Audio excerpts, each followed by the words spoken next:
এখন আমি আছি ঝুলন যাত্রাতে। আর আমাদের এখানে কিন্তু খুবই সুন্দর করে ঝুলন যাত্রা পালন করা হয়, খুব সুন্দর করে সাজানো হয়। আর অনেক কিছু কিন্তু দেখার মতো আছে, সব কিছু দেখাবো। আর এই দেখুন ভিড়, দেখুন অনেকটা ভিড় হয়। আর দুর্গাপুজোতে যেরকম ভিড় হয় তার থেকেও কিন্তু বেশি পরিমাণে ভিড় হয়। আর অনেক দূর দূর থেকে কিন্তু মানুষ আসে এখানে ঝুলন যাত্রা দেখার জন্য। তো হ্যালো এভরিওয়ান, আমার চ্যানেলে আপনাদের সবাইকে স্বাগতম জানাই। কেমন আছেন সবাই? আশা করি ভালোই আছেন। আর আজকের ভিডিওটা আমি এখান থেকে স্টার্ট করলাম। এখন বাজছে সন্ধ্যা 7টা আর আমি রেডি হয়ে গেছি। একটু পরেই কিন্তু বেরিয়ে পড়বো ঝুলনে যাওয়ার জন্য। আর ঝুলনে গিয়ে যা যা কিছু দেখবো সব কিছু আপনাদের সাথে শেয়ার করব। আর একটু আগেই কিন্তু বৃষ্টি ছিল, ঝুলনে কিন্তু প্রত্যেক বছরই বৃষ্টি হয়। আর বৃষ্টিটা এখন একটু থেমেছে, তাই একটু পরেই বেরিয়ে পড়বো। ভিডিওটা পুরো দেখবেন। আর এই ভিডিওর মধ্যে আপনারা ঘরে বসেই দেখে নিতে পারবেন আমাদের এখানে কীরকম ঝুলন যাত্রা পালন করা হয়। তো চলুন আমি এখনই বেরিয়ে পড়ছি। এই দেখুন ঝুলনে কিন্তু এসে পড়েছি, কিন্তু হাঁটাই যাচ্ছে না, এতটা ভিড় হয়েছে।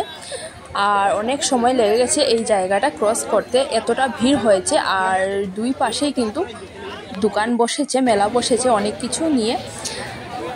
আর এই দেখুন একটু জায়গা যেতে কিন্তু অনেকটা টাইম লেগে যাচ্ছে। আর আমরা এই জায়গাটা হেঁটে যেতে প্রায় 1 ঘন্টার মতো সময় লেগে গেছে, এতটা ভিড়।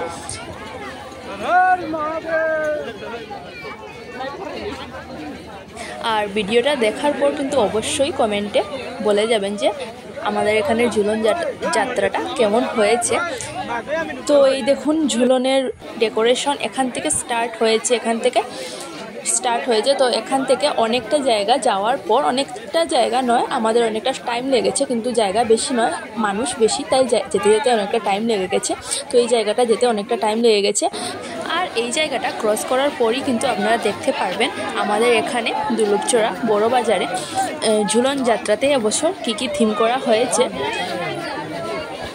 তো এই দেখুন এখানে প্রথমেই আছেন মহাদেব আর পার্বতী। আর এখানে একজন ঋষি বসে তপস্যা করছেন। তারপর হলো এই রাধাকৃষ্ণ এখানে দুলনাতে বসে আছেন। তারপর পুতনার রাক্ষসী বধ কীভাবে হয়েছে তার থিম। তারপর আরও অনেক কিছু আছে। তো আপনারা পুরোটা ভিডিও দেখেন, পুরোটা ভিডিও দেখবেন, পুরোটা ভিডিওতে আপনারা দেখতে পারবেন ভিতরে ভিতরে কী আছে। আর এটা হলো ভগীরথ কর্তৃক গঙ্গা আনয়ন। তো ভগীরথ কীভাবে গঙ্গাকে এনেছিলেন সেটা। আর এই দেখুন এখানে গঙ্গাপুত্র ভীষ্মকে কিভাবে বধ করা হয়েছে তা দেখানো হচ্ছে। ধনুকের চিতাতে গঙ্গাপুত্র ভীষ্মকে এখানে রাখা হয়েছে। তারপর এই দেখুন এখানে শ্রীকৃষ্ণ মাখন চুরি করার জন্য এসেছেন। আর এখানে উপরে কাগজে লেখা আছে শ্রীকৃষ্ণের মাখন চুরি। তো মাখন মথন দেওয়া হচ্ছে আর শ্রীকৃষ্ণ এসেছেন মাখন চুরি করার জন্য। তারপর এখানে রথযাত্রা, তো কয়েকজন মিলে রথ টানছেন। তারপর জগন্নাথ দেবের রথ।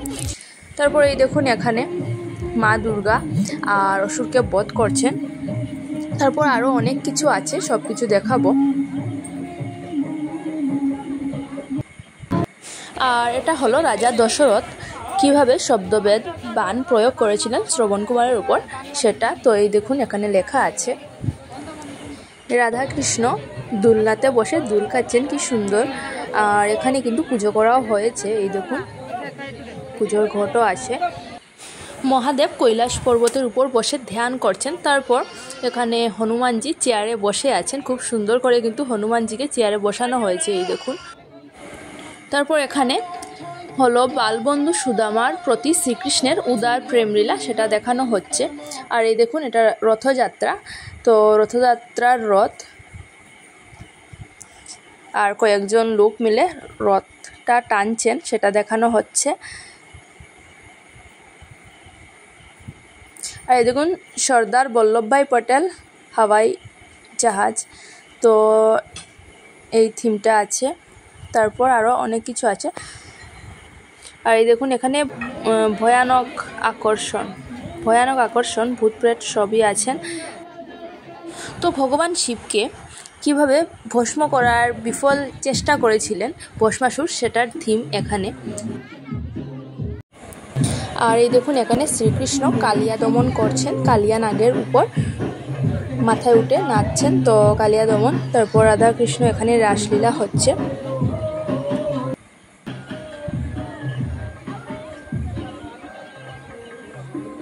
এখানে শিব পার্বতীর বিবাহ হচ্ছে মৎস্যরূপে ভগবান শ্রীহরি লীলা। তো এটাই হলো লাস্ট থিম। তো আজকের ঝুলন যাত্রাটা এখানেই শেষ, আর আজকের মতো আমার ভিডিওটা এখানেই শেষ। আর আমাদের এখানের ঝুলন যাত্রাটা আপনাদের কেমন লেগেছে অবশ্যই কমেন্টের মাধ্যমে জানাবেন। আজকের মতো আমার ভিডিওটা এখানেই থাক, আগামীকাল নিয়ে আসবো নতুন একটি ভিডিও। আর আজকের আমার এই ভিডিওটা যদি আপনাদের ভালো লাগে তাহলে আমার পাশে থাকবেন আর আমার চ্যানেলটি সাবস্ক্রাইব করবেন। আর যারা ফেসবুক থেকে দেখছেন তারা অবশ্যই ফলো করবেন।